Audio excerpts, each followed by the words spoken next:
রাধে রাধে, জয় শ্রীকৃষ্ণ। সবাই কেমন আছি? আর আরও একবার গোলুকে নিয়ে আমি চলে এসেছি তোমাদের সামনে। আজ গোলুকে নিয়ে তো অনেক ভিডিও করলাম, যেটা আমি চেষ্টা করব তোমাদের সাথে শেয়ার করার।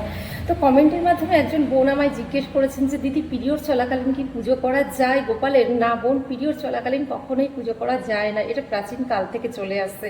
তুমি তোমার পিরিয়ড ডেট নিশ্চয়ই জানো।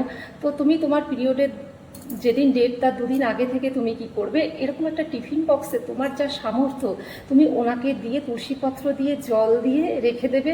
ভগবানকে স্মরণ করবে মন থেকে। তো মন থেকে পুজো করতে হয়, সেটাই আসল ভগবান।